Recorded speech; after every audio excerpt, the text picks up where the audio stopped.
Let's see, I need to make a new episode of the Straight Edge Game Room, but what game should I put on the show? There's lots of games to choose from. Let me look around and see if I can find one that sticks out. Boy, there sure are a lot of games. Wow, I didn't anticipate this many games. Which one of them should I put on the show? I can't decide. Let's see, there's quite a few that I've already reviewed, but there's a few of them that I haven't touched on the show. Oh wait, what's this here? Ah! Yes, this will be the perfect game for the next episode. I don't think I've ever reviewed a Speed Racer game. Maybe now I can stop talking in the style of a low-quality dub of a 1960s anime.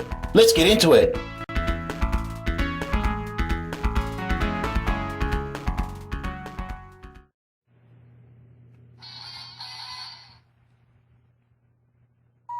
Yeah, I couldn't keep all that frantic talking going on for the whole video.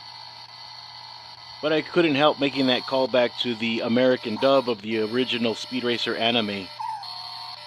What we're looking at here is a game based on the live-action movie that came out in the 2000s.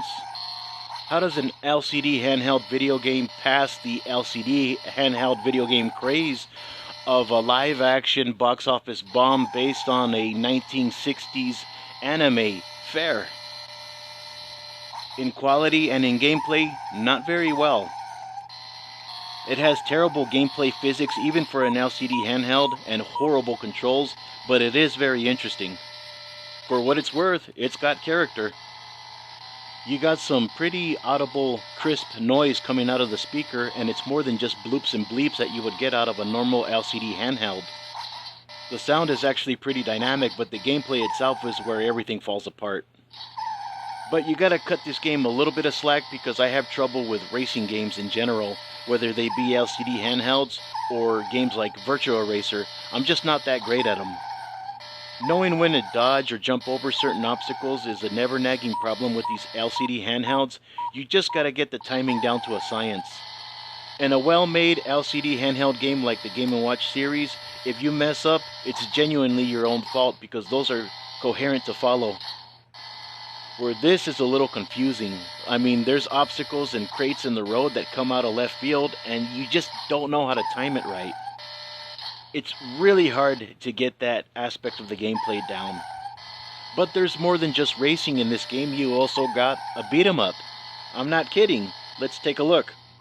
That part of the game is relegated to the top of the screen, and how is it?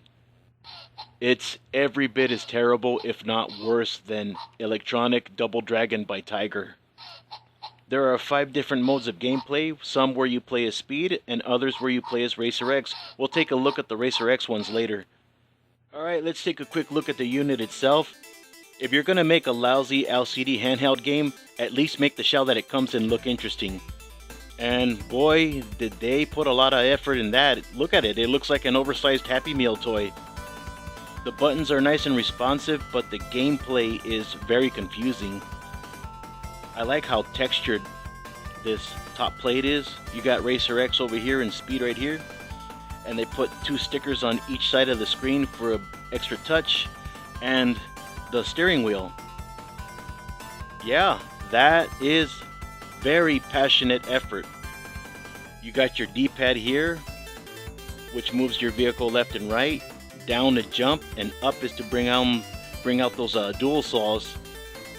You got your B button for the accelerator, A for the brake, and the button scheme is very similar to a Tiger Electronics, though it's mapped a little bit differently on this Zizzle console.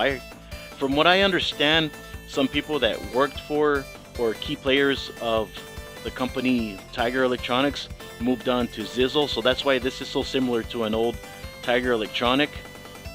Takes 3 AAA batteries to power the thing, and your speakers back here. If they couldn't make the gameplay any good, boy, they made them look interesting.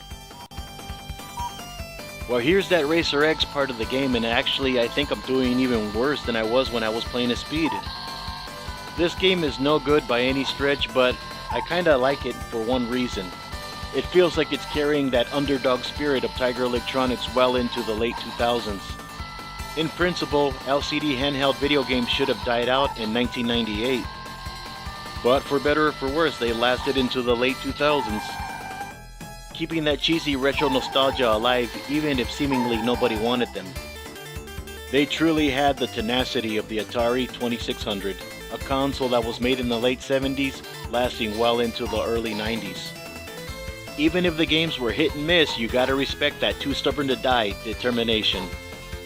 Well, that about does it for this episode of the Straight Edge Game Room. If you enjoyed this video, please like, subscribe, reference my video catalog for past episodes of the Straight Edge Game Room, and I'll see you again next time. Take care.